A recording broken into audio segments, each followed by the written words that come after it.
Finally, it's time. I get to talk about Avengers Infinity War. Perfectly balanced. As all things should be. I hope they remember you.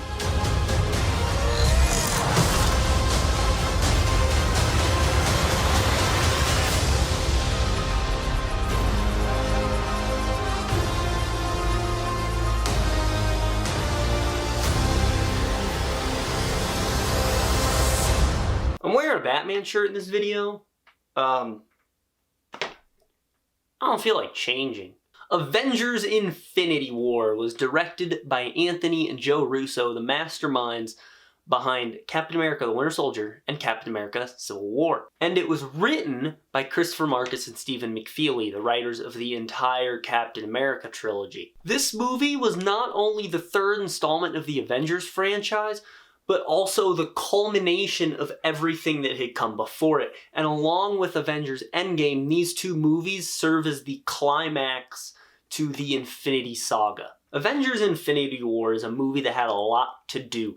Not only did it have over 20 characters, but it also had to have these characters meet each other, interact, set up and pay off certain arcs and things that had been set up for a decade. It had to tie up pretty much every one of the previous 18 movies that had come out up to that point. And it had to have a villain they had been teasing for 6 years, but he also had to collect 6 MacGuffins. That's a lot for one movie to do. And it had to be done in 2.5 hours. On paper, this movie should have been a failure. In fact, on paper, this movie probably should have been a TV show.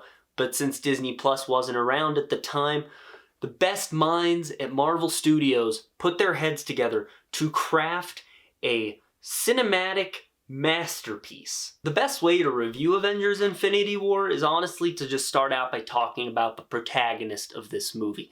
The writers, when they were tasked with writing this story, they said with how many characters there are, the easiest way is to make the main character of this movie the villain. So Thanos is ultimately the protagonist of this story, with the Avengers being the antagonists. It's kind of a good way to write that story, because that makes this movie much less convoluted than it could have been. And when you look at it from Thanos' point of view and strip out everything just down to its bare bones, this is just a movie about a guy going on a mission to collect something, with the most notable antagonists just being Thor, Iron Man, and like Doctor Strange. And after 6 years of buildup, Thanos needed to be not just a good villain, but a great villain. If Thanos didn't work, this movie would not have worked as well as it did. And thankfully, they didn't just make Thanos a good villain. They didn't just make him a great villain. They made him the best MCU villain.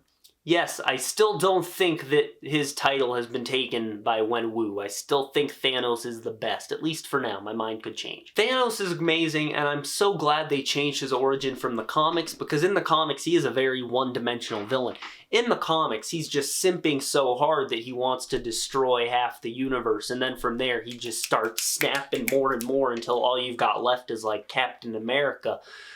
And we'll talk about Cap's last stand in the review for the sequel to this movie, but that's how it goes in the comics. But in this movie, they changed it to the fact that he's been alive for God knows how long. He has seen the universe kind of devolve into shit, and he thinks that the best way to save that is to cut the universal population in half, so that way there's more resources to go around for everyone, and the universe won't be finiting its resources, and yada, yada, yada. And you know what? Obviously, you don't want him to win, but in a way, you get what he's saying. Like, you don't condone him killing half the universe, but you're like, yeah, the universe is kind of a mess, isn't it?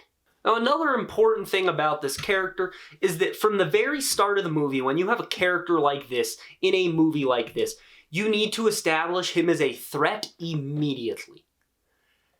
And this movie does that pretty damn well. The first line in this movie is the following. Hear me and rejoice. You have had the privilege of being saved by the great Titan. You may think this is suffering. No. It is salvation. The universal scales tip toward balance because of your sacrifice. Smile. For even in death, you have become children of Thanos. And then the first 4 things Thanos does on screen in this movie in like the first 5 minutes is he takes the Tesseract, fights the Hulk, slowly kills Loki in front of his brother, and then blows up the Asgardian ship. If that's not a badass introduction to this character we had been waiting years for, I don't know what is. And I didn't think I'd be so distraught about Loki dying, but there I was in the theater, sad about the fact that Loki was killed immediately. It was a very brutal scene for the MCU. And when you have 30-ish characters, in fact, let's do something real fast. This is something I pointed out in my MCU collection video. So this is the Target exclusive 4K Blu-ray for Avengers Infinity War, and on the poster we have every superhero in the movie. Thanos is not on this cover, weirdly enough, but this is every superhero. Let's count up how many superheroes are in this movie. 1, 2, 3, 4, 5, 6, 7, 8, 9, 10, 11, 12, 13, 14, 15, 16, 17, 18, 19, 20, 21, 22 on this cover. But who's not featured on this cover? Well, Shuri's not. Loki's not. And then, of course, you have your supporting characters like Pepper's in this movie, Happy's in this movie, Eitri, the dwarf, he's in this movie, Heimdall is in this movie. And then, of course, you have Thanos, your villain, you have M'Baku, you have all of the Black Order. There are way more than 30 characters in this movie. I think at one point the writers counted it up, and there's like 70 different characters in this one movie. And it gets crazier in Endgame. And it gets hard to pull off that many characters, but somehow this movie does it. Basically every MCU character, besides Ant-Man and Hawkeye, is in this movie. So what the movie does is it groups up a bunch of these characters, some of which we would like never get to see interact with each other, and we basically follow these like 3 or 4, I guess, groups of characters throughout this movie to kind of give it different, distinct storylines instead of sending everyone out onto their own until like the final battle. So Captain America, who, just by the way, looks badass in this movie, he heads to Wakanda with Black Widow, Hulk, War Machine, Falcon, Vision, and Wanda. And there he meets up, of course, with Black Panther, Okoye, Shuri, and Bucky, right? So you have like those 10 characters over in Wakanda. Thor takes Rocket and Groot after he meets the Guardians of the Galaxy, which is a great scene. He takes Rocket and Groot to Nidavellir to make him a new axe, which we'll talk about. And we get some great scenes between the 3 of them. It's funny because these are the comic relief characters of Rocket, Groot, and Thor. So you would think they'd be there for laughs, but some of my favorite scenes in the movie are between these characters. I think a really somber scene that just has like, it really shows off Chris Hemsworth's acting ability is in the pod when they have the talk about everything Thor has lost.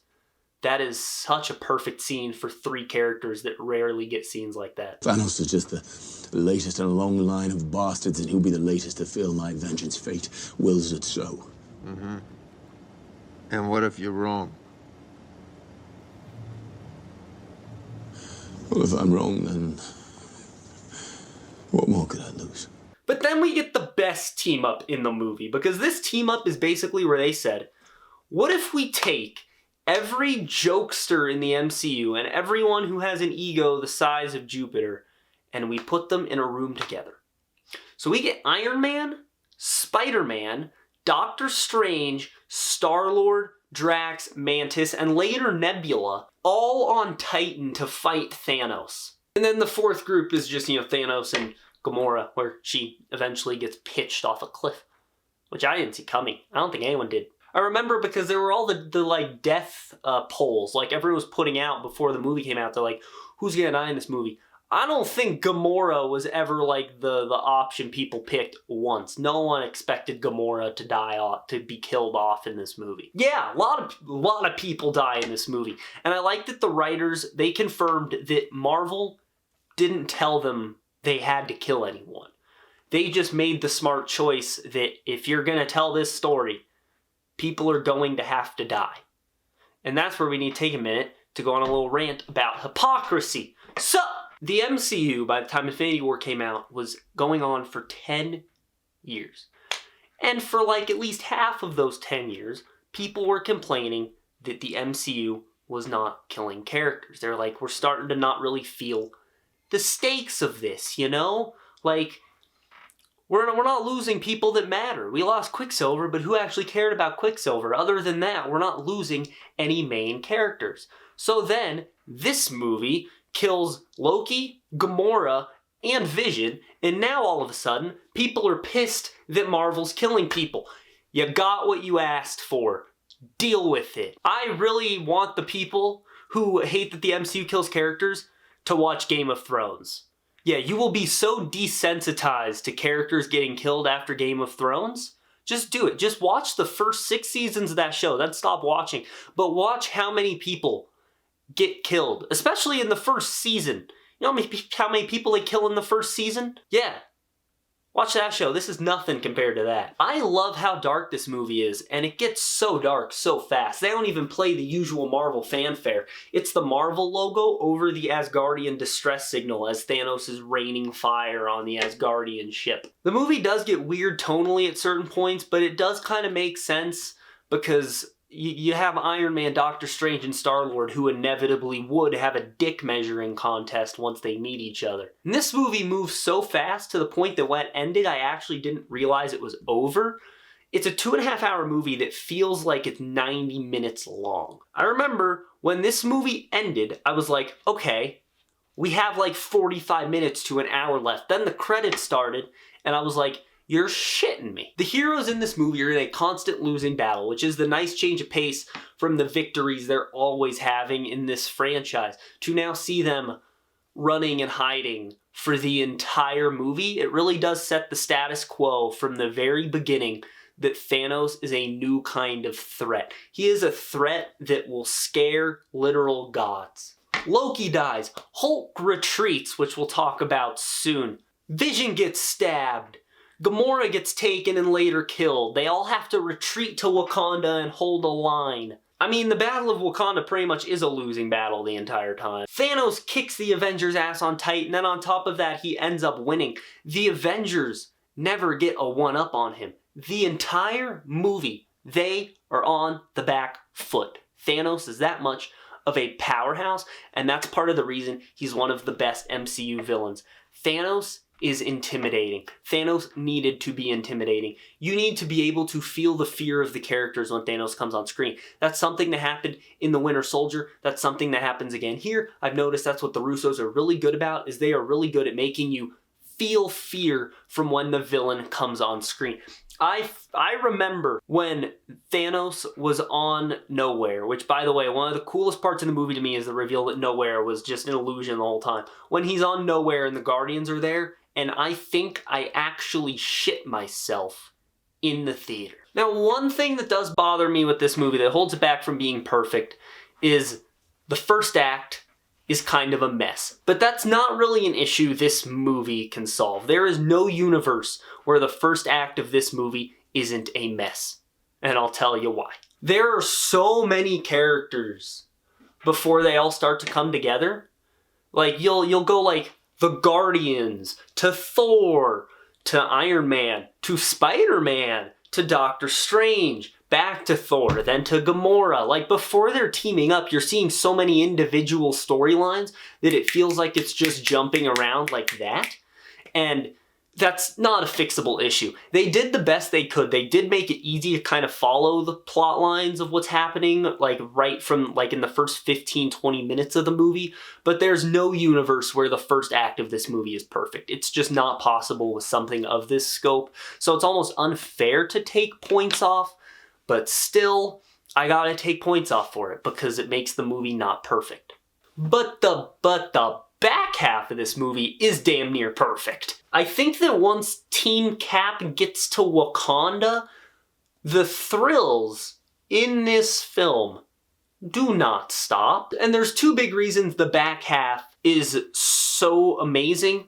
The first of which being is that it really feels like this is where the Avengers are working towards something, right? Thanos has gotten the stones that don't have too much of a significant star character, so it really boils down to Team Iron Man guarding the Time Stone and Team Cap guarding the Mind Stone. It feels like there's clear objectives. There's a point A, a point B. It feels like they're fighting for something. And two, this is when it really starts to feel like there's stakes, because you know your heroes are cornered. Team Cap can't retreat. Team Iron Man can't retreat. They are now locked into these battles with the most powerful being in the universe. Everyone in the movie at this point starts talking about Thanos with so much fear and dread that you honestly start to wonder how they're gonna defeat him. And if there's something I love in a story, it's a planning scene, and we get 2 planning scenes on how each team is gonna take out Thanos. And like I said, the movie rushes the Infinity Stones along that don't really have too much importance. We don't even see Thanos get the Power Stone or the Reality Stone. He just has those. He gets the Space Stone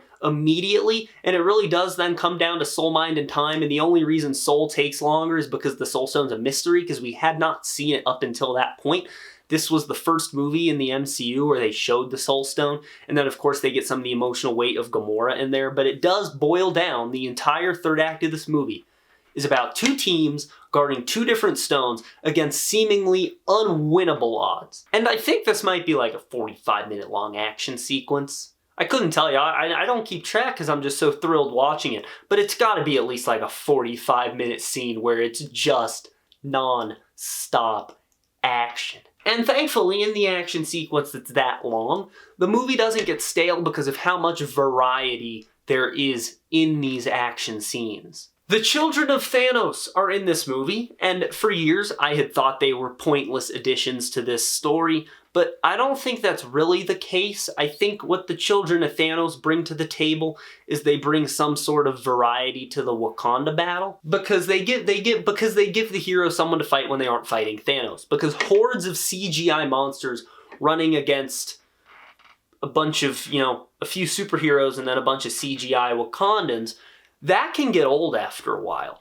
But Corvus Glaive, Proxima Midnight, and Cull Obsidian all being in that fight, it gives them like bosses to fight. Like we get that standalone scene where Wanda, Okoye, and Natasha are fighting Proxima. We get Bruce Banner versus Cull Obsidian. We get Vision and Cap against Corvus Glaive. They do get to change it up in there and kind of have these pockets where we can go away from the big fight and just look at these much more little character-focused fights. And Avengers Infinity War has a much better Battle of Wakanda than Black Panther did. Wakanda forever!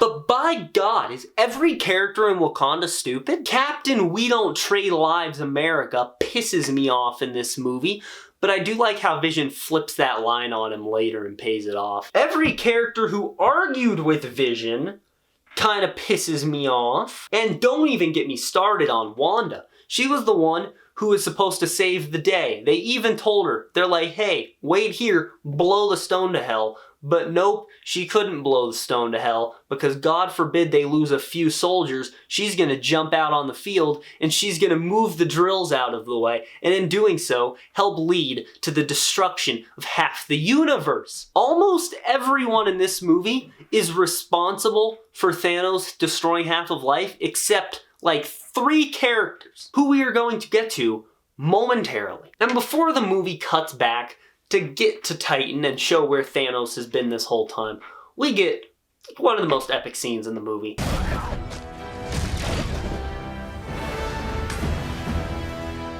But to address the question of why he went to Wakanda instead of Titan, which he knew Thanos was going to go to Titan, here's what I have to say about it. 1, the Bifrost only travels between the 9 realms. Titan, not one of the 9 realms. 2, Thor could have been investigating off screen, And 3, I don't think it's that big of a deal. I really don't. Like, I don't know why people give so much of a shit about it. I feel like that's not really too big of an issue. But I wish Thor looked cooler. I really miss the eye patch. The eye patch worked because it both made him look cool and it was symbolic of the man he had become. And that leads to the biggest thing Avengers Infinity War does wrong. The real reason this is not an A+ grade from me is that this movie undoes every single plot point of Thor Ragnarok.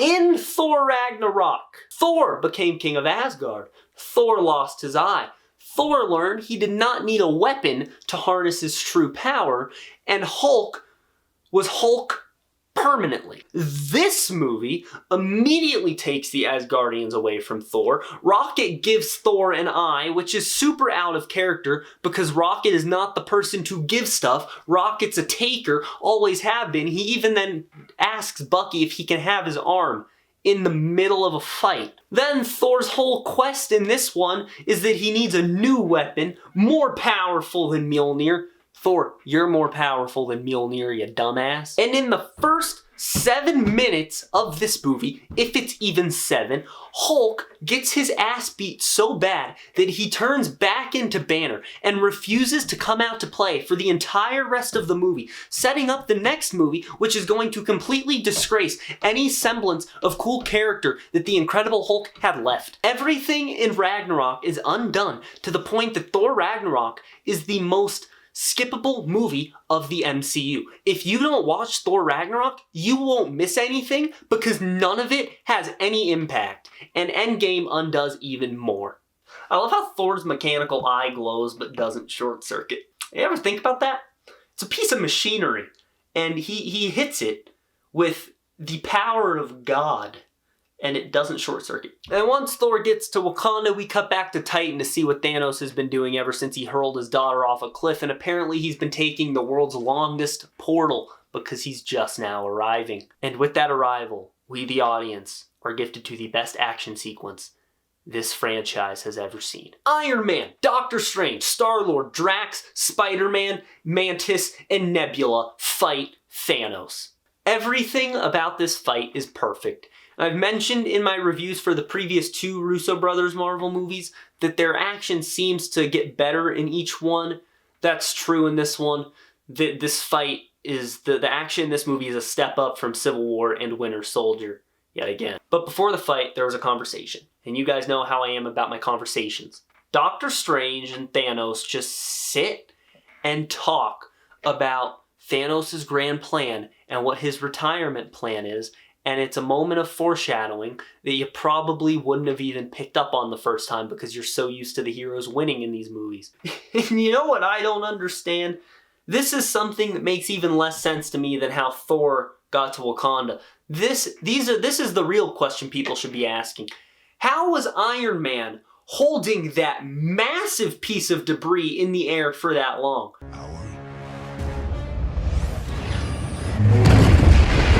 Because he would have had to have been holding it there before Thanos arrived. And then he and Doctor Strange had an entire conversation, and then Tony dropped it on Thanos. Which meant not only was he holding it the whole time, he was doing it silently. And can I add something before I actually talk about this fight? I don't know whose idea it was to make Titan a red planet, but I hate that idea. Because Iron Man, Doctor Strange, Spider-Man, Nebula, Drax, and Star-Lord all blend into this obviously green screen environment like they're chameleons, and it makes the environment just look so ugly. Makes this whole fight look ugly. But once the fight starts, it just gets better and better as it goes. They all team up. Doctor Strange is throwing out portals for everyone to shoot through. Tony is showing off the full potential of his suit. We're seeing Spidey whip around with his metal arms. His one-on-one with Thanos is really funny. And I really wish that after Thanos called him an insect, Peter said arachnid right before he got thrown. Drax gets his only second of screen time with Thanos, and of course, we get to see Thanos experiment with the Infinity Stones. Up until this fight, he never got a chance to use them in battle because he had not been in a fight outside of the opening fight. So he really hasn't used them in combat until now. And this is what keeps this fight so fresh, is all the different combos Thanos is able to pull off, right? Tony shoots something at him, he turns it into fire and redirects it, he destroys the friggin' mirror dimension, he uses the Soul Stone, the only time he uses the Soul Stone to identify which Doctor Strange is the real Doctor Strange, he uses a combination of space and reality, and who can forget when he doubled up on the power and the Space Stone to pull pieces of the moon at the Avengers. But when the first part of the fight ends, and it's a cool reveal because it reveals that Star-Lord's plan was actually genius. They beat him in like 2 minutes. And number 2, Mantis was hiding this whole time, and they drop her onto Thanos' head, and she puts the most powerful guy in the universe to sleep and holds him in a trance while they remove the gauntlet from him. Yes, I have to talk about Star-Lord punching Thanos in the face. So this is the moment the movie people hate the most. It's been a talk of the movie since it came out. People do not like this scene. They think it's terrible. They're always like, hey, thanks everyone. This is the whole reason Tony's dead, yada yada yada. Alright, let's talk about this because it's a bullshit argument. Listen to what Doctor Strange says when they first get to Titan. Went forward in time to view alternate futures, to see all the possible outcomes of the coming conflict. How many did you see? 14,605,000. How many did we win?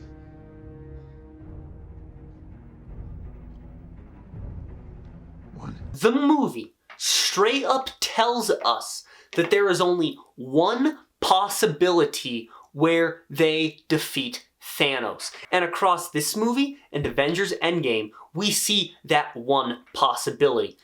And I am Iron Man. Doctor Strange was making sure everything went exactly how it needed to, which meant Star-Lord had to punch Thanos in the face. The only way to win was that Star-Lord, at some point in that moment, had to unleash his anger on Thanos, resulting in Thanos destroying half the universe. It was the only way. If they weren't supposed to do that, Doctor Strange could have easily done something to Star-Lord. He could have told Nebula to do something, right? There were so many different ways to deal with Star-Lord, and the reason they didn't is because Doctor Strange had to be sure that Star-Lord would do this to put the plan in motion. Star-Lord had to punch Thanos just like Iron Man, Black Widow, and Vision all had to die. It was the only way. And second, let's not sit here and act like that's completely out of Star-Lord's character. He acts off impulse and not reason with pretty much every decision he makes. It's his biggest character flaw. But after Star-Lord screws it up, we get some insane shit. As mentioned, Thanos throws a moon. We get to see Spidey swing through the debris with the Iron Spider arms to save the Guardians. We get the one-on-one with Doctor Strange. And of course, we get the fight between Thanos and Iron Man, where we see Iron Man make Thanos bleed. And he is the only non-godlike being in this entire saga to make Thanos bleed. But if you never saw an entire theater collectively gasp and shit their pants at the same time, you clearly didn't see Avengers Infinity War in theaters, because this moment scarred $2 billion worth of people.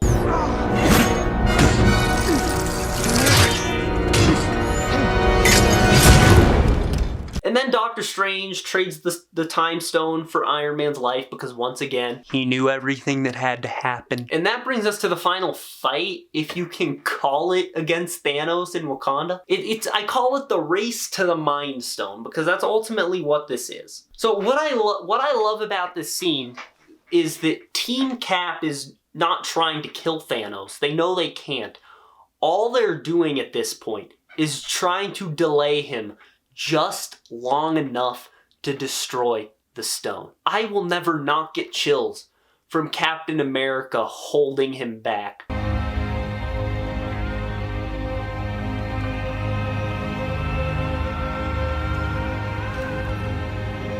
But they're too late, and Thanos rewinds time because he just got the time stone, and Vision gets killed again, and then Thanos puts the stone in that gauntlet. And then Thor comes in and makes the biggest mistake of this movie. Thor is one of the biggest contributors to Thanos winning. In fact, I would argue Thor is the biggest contributor to Thanos winning, because he caught Thanos off guard. He almost killed Thanos. The only reason he didn't is because he was too busy trying to hear Thanos scream as revenge for Thanos killing Thor's brother that he didn't pay attention to the fact that Thanos had all 6 stones. All Thor had to do was either cut his arm off or cut his head off, but instead he wanted to make sure that Thanos was in pain, and for that, Thanos won. And I said there's only 3 characters in this movie that I don't think make any mistakes at any point in the movie. And to me that is Iron Man, Spider-Man, and Rocket.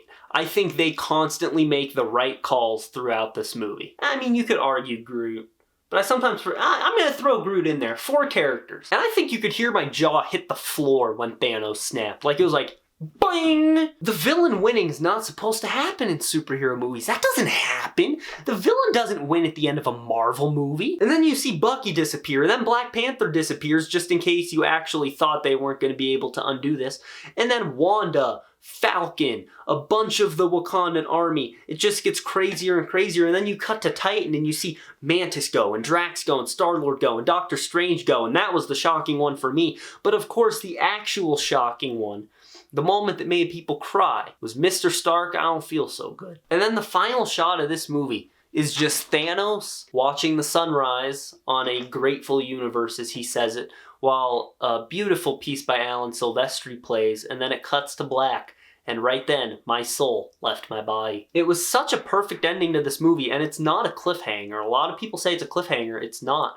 Because a cliffhanger would mean it's an incomplete story. Thanos is the protagonist of this movie. And at the end of this movie, he completed his goal. Which means it's not a cliffhanger. It's a complete beginning, middle, end story. Avengers Infinity War is one of those movies that I will never not like. I always love rewatching it. And it really has cemented itself ever since release as one of the best MCU movies. While it's not my personal favorite, if you're someone who it is their personal favorite, I respect that choice, and I honestly can't really say that you're wrong, even though I think you are wrong. On my tier list, I put this movie in S tier with Iron Man, Captain America Civil War, and Spider-Man No Way Home. It definitely belongs in S tier. This movie is as worthy as Thor. I am going to give Avengers Infinity War an A. Then the post-credit scene set up a hero I was really interested to see, and then I ended up wishing that she would have died in Endgame, but that's not the point.